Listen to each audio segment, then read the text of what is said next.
Now, rule number 10 is integrity independence. Integrity independence का concept समझने के पहले ये देख लें कि जब हमने डेटाबेस की टेबल क्रिएट की है, फॉर एग्जांपल हमने टेबल क्रिएट किया, जो भी हमारा डिज़ाइन था वो हम आगे जाकर डिस्कस करेंगे। अभी हमने टेबल्स क्रिएट किए, हमने टेबल्स के अंदर डाटा को इंसर्ट कर दिया। अब अगली चीज़ आती है कि आपने कुछ चेक्स लगाने हैं, यानी इसको हम लोग कॉन्स्ट्रेंट्स बोलते हैं।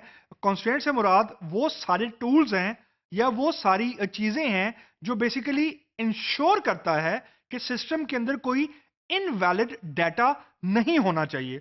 अब जो इनवैलिड डाटा है, इससे मुराद वो डाटा होता है जो जो सिस्टम के लिए एक्सेप्टेबल ऑन पेपर तो नहीं है। यानी फॉर एग्जांपल मैंने कुछ ये डिसीजंस किए कि फॉर एग्जांपल नेम है, नेम का एक कॉलम है, उसके अंदर फॉर एग्जांपल ऐड का साइन नहीं आना चाहिए, या सिर्फ फॉर एग्जांपल एबीसी आनी चाहिए क्योंकि name does not include numerics.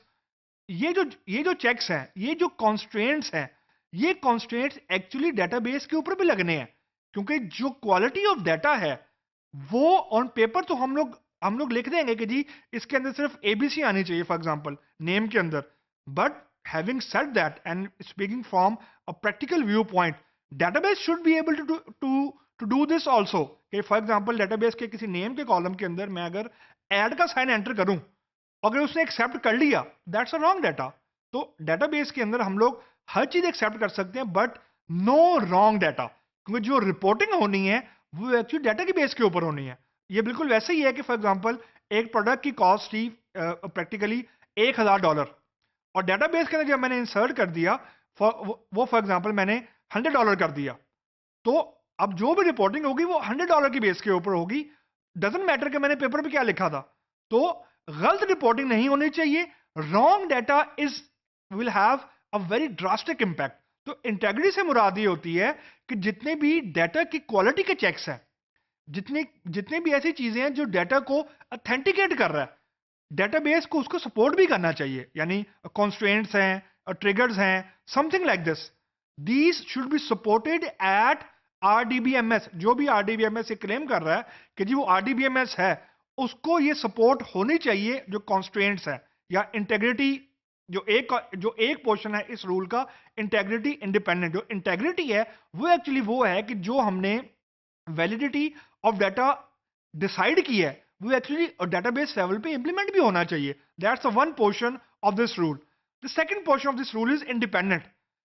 जो डेटाबेस यूज कर रहा है, फॉर एग्जांपल एप्लीकेशन प्रोग्रामर जो भी डेटाबेस को यूज कर रहा है, the constraints should be implemented independent of its usage.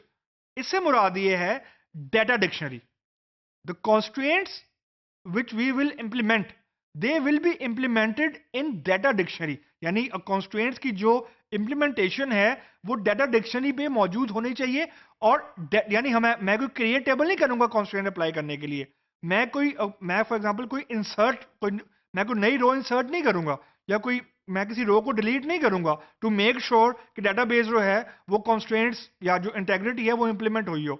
जो इंटेग्रिटी है, it will be created, it will be stored and it will be managed independent of its usage। मतलब it doesn't matter कि database को 2 user use कर रहे हैं या 100 user use कर रहे हैं, constraints will be stored and implemented in parallel to that to ensure कि अगर 2 यूजर्स भी गलत डाटा एंटर कर रहे हैं तो वही रूल्स अप्लाई होंगे। लाइकवाइज अगर 1000 यूजर डेटाबेस को यूज कर रहे हैं उसके बावजूद भी वही कॉन्स्ट्रेंट्स अप्लाई होंगे on the validity of data. तो basically it doesn't matter how many user we have, or it doesn't matter who is using the database. Every user who will be using the database will have to validate, will have to follow the integrity constraints जो कि हमने independent of database अलग कहीं define किए हुए, अलग कहीं maintain कर रहे हैं, अलग कहीं उसको हम स्टोर कर रहे हैं। That's one portion. जो constraints हैं, these are also database object, likewise a table, likewise views, likewise a triggers, और भी बहुत सारे database के objects हैं। तो इससे मुराद ये कि जो constraints हम अप्लाई करेंगे, constraints की एंट्री डाटा डिक्शनरी में भी होगी। यानी फॉर एग्जांपल मैंने एक constraint अप्लाई किया कि नेम के अंदर ऐड का साइन नहीं आएगा, तो जो भी मैंने सिंटेक्स क्रिएट की है या जो भी मैंने सिंटेक्स यूज की है इस constraint को क्रिएट करने के लिए, इस कंस्ट्रेंट को अप्लाई करने के लिए, उस कॉन्स्ट्रेंट की एंट्री डेटा डिक्शनरी में भी होगी, और जो मैंने इंप्लीमेंट कर दिया है, जिस भी टेबल के ऊपर मैंने इंप्लीमेंट किया है, उस टेबल का जब डाटा इंसर्ट होगा एक्चुअली, उस डाटा की वैलिडिटी, यानी वो डाटा उस टेबल का पार्ट उस वक्त तक नहीं बनेगा जब तक वो कॉन्स्ट्रेंट्स को फॉलो नहीं करेगा।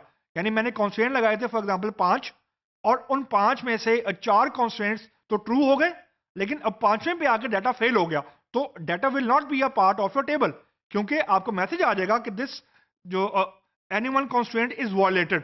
तो बेसिकली डाटा की प्योरिटी को, डाटा की क्वालिटी को इंश्योर करने के लिए आपको constraints independent of the database user, independent of database usages, यानी एक तो यूजर होगा कि अगर 2 यूजर यूज कर रहे हैं फिर भी वही रूल्स हैं, 1000 यूजर डाटाबेस को यूज कर रहे हैं फिर भी वही रूल है। That's one aspect. Another dimension is कि अगर डाटाबेस के अंदर फॉर एग्जांपल 100 रोज हैं, तो फिर भी वही रूल्स उसको उसको अप्रिशिएट करने, या वो उसे फिर भी वही रूल्स फॉलो करने हैं जो हमने कॉन्स्टेंट डिफाइन किए हैं। और अगर डेटाबेस के अंदर या टेबल के अंदर 1 मिलियन रोज है, again rules will be same. तो independent of uses, independent of the user, the constraints has to be followed, otherwise there will be no storage possible in database tables.